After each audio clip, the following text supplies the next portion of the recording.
The international break is over, and we are back to club football here on the Plus Money podcast. It's time for the season to get serious. We got Champions League kicking off in the middle of next week. We head into the fifth match day of the Premier League. We have a top four clash with West Ham taking on Manchester City.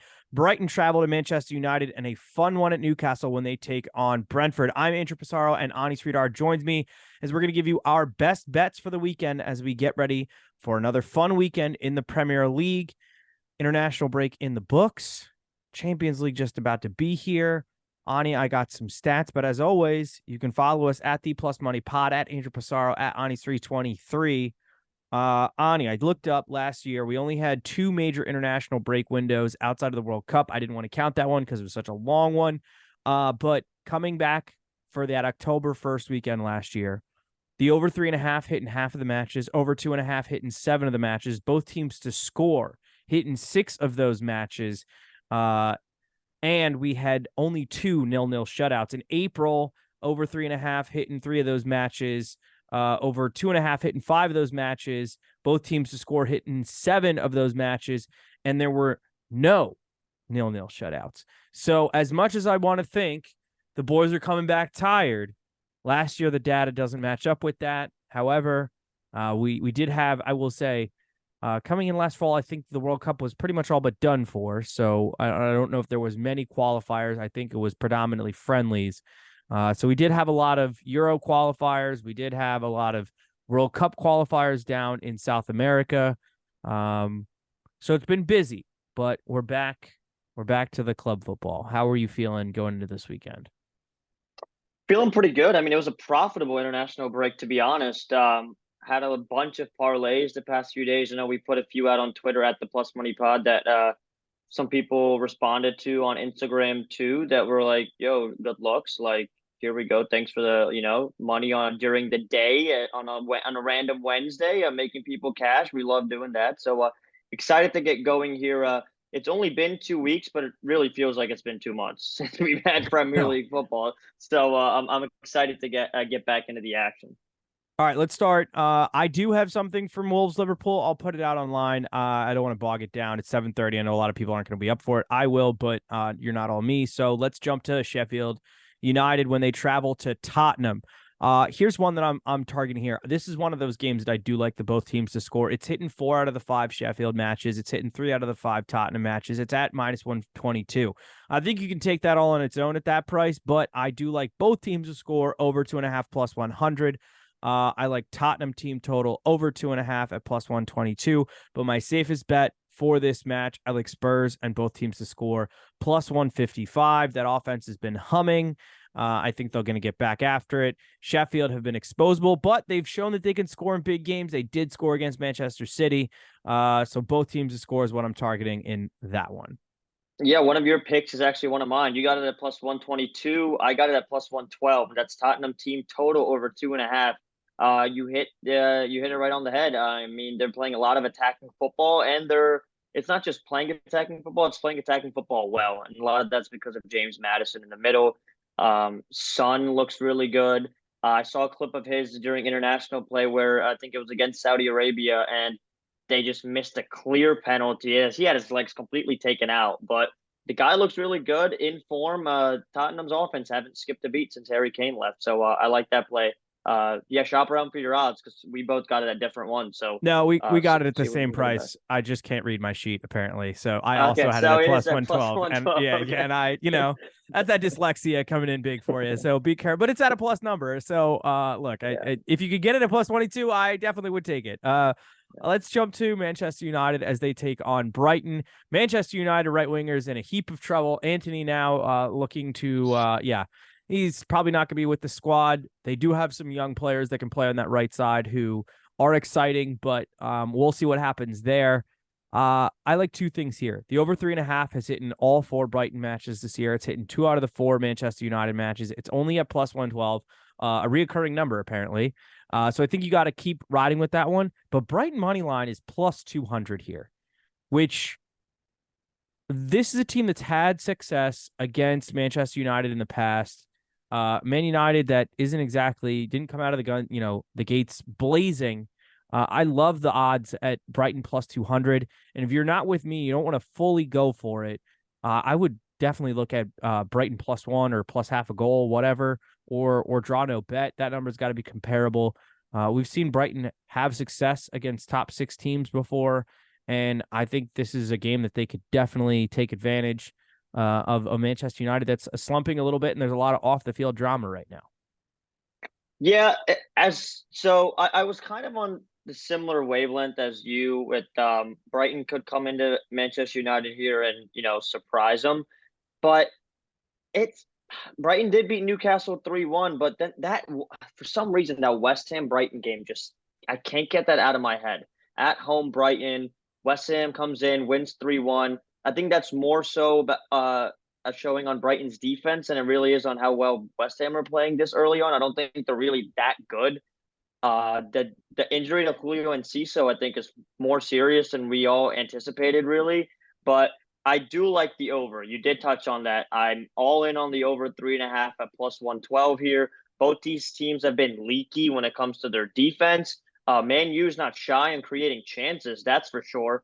Pretty sure they're up there and leading in. I love betting on their corners on most games, so they're definitely going to create opportunity. It's kind of the same problem with Chelsea. They're just not able to find the back of the net really. And Brighton's a really good counterattacking team. I'll feel a lot better about the over if Welbeck doesn't start and Ferguson gets to start. So that's one of the big things here. But yeah, I love the over 3.5 at plus 112. Another one here. I didn't even think about it till right now. Brighton team total over 1.5 is plus 104. I think you take both of those because I find it hard to believe Brighton doesn't score a couple times against that Manchester United defense. I'm going to jump to, we just talked about West Ham. They're going to take on Manchester City in what could be one of the, I don't know what's a better game at the 10 o'clock slot. You got Man United, Brighton, you got West Ham taking on Man City. Both teams undefeated, surprisingly. I got a whole bunch that I like here. Manchester City team total over 2.5 is plus 162. Man City and both to score is plus 175. We've seen West Ham score a lot of goals this year. We still haven't seen Mohamed Kudus. Over 3.5 is plus 150. And I think you can get Man City and over 2.5 at a plus number. I don't know if I wrote it down or not, but I think that's going to be a really fun one. It should be a good game. I'm expecting a Manchester City win.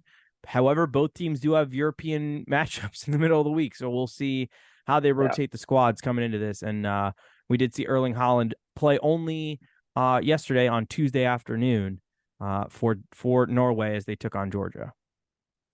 Yeah, I stayed away from this game. I don't really have any plays. Like I said before, I'm kind of confused on this West Ham team right now because I expected them to not be good this season, but they put on a few really good performances against Chelsea and Brighton. So I'm staying away from that. I'll go to this Aston Villa Crystal Palace game, which is probably going to be one of the bigger games on this slate. I'm taking Villa minus 110 on the money line. Crystal Palace is not a very good team away from home. They were the worst team away from home last season, and they are allergic to creating goal-scoring opportunities and scoring goals, like worse than Chelsea they are. So I'm going to take Villa here at home to grab a much-needed 3 points. Yeah, they Villa need a bounce back game, especially after getting clobbered by Liverpool at Anfield right before the international break. Not exactly coming out of the gates hot and blazing like Villa would have wanted to. Do you have anything for Newcastle Brentford, or do you want to hop over to Sunday? Yeah, one last play. You mentioned how there's after the international break, there's a lot of high scoring, not a lot of 0-0. I actually see this as a game where Newcastle can bounce back and get to their defensive ways. I'm going to take both teams to score no at plus 112. I see this as good as Brentford's been early on this year. A lot of that has come at home, and I'm going to take Newcastle to keep a clean sheet here. It could potentially also be a 0-0 game, so I'm going to go with the plus 112 on both teams to score no. I don't know if it's going to be on my card later in the weekend. I was tinkering with Brentford plus 1 at plus 150. I could see that being a low scoring, cagey affair. And walking out with, maybe not all 3 points, but, maybe a draw, maybe that 0-0. All right, Sunday, I'll let you go first because I know you got something from Bournemouth taking on Chelsea. Yeah, road fixture here for Chelsea. They kind of need this one, to be honest with you. They're coming off a bad loss against Forest at home. One they should have had. They had a lot of opportunities. They just are not able to put the ball in the back of the net. But after they take on Bournemouth here, they host Villa. They'll play Brighton in the Carabao Cup. They'll travel to Fulham. They'll travel to Burnley. And then you've got Arsenal, Brentford, Tottenham, City, Newcastle, Brighton, United. After that, an absolute juggernaut of a schedule in November and December for the Chelsea squad. So I'm going to take the money line plus the over 1.5 in the game, and that comes out to plus 100.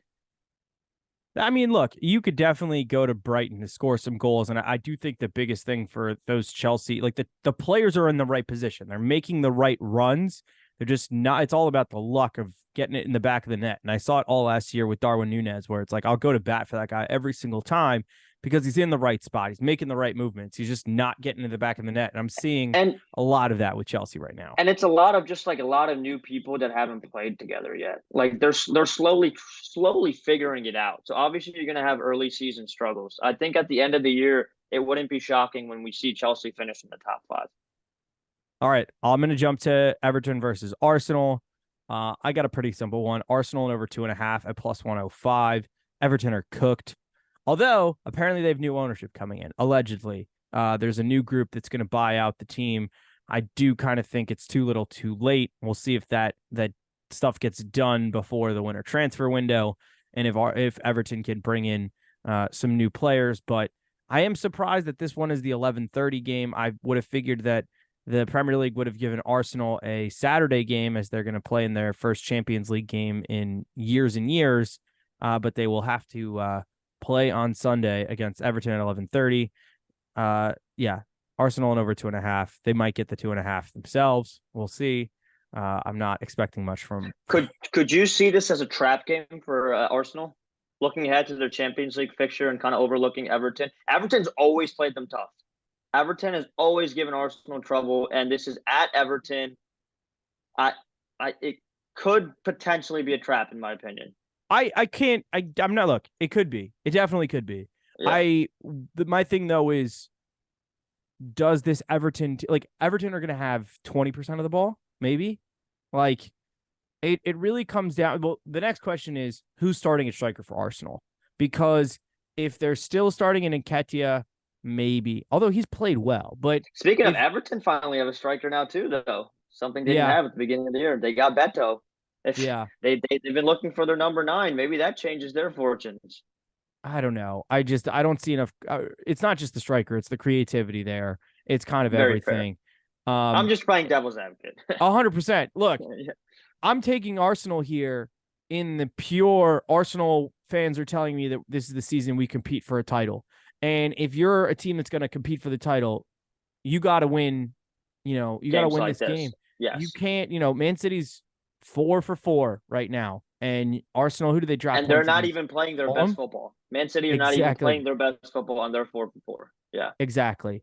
If as a Liverpool fan, I'm going to tell you now, Arsenal fans, if you want to ride with City, you're going to have to win twice a week, every single week, to give yourself a chance at the end of the season. We finished with 97 points and didn't win. Or I was 98 points, whatever it was.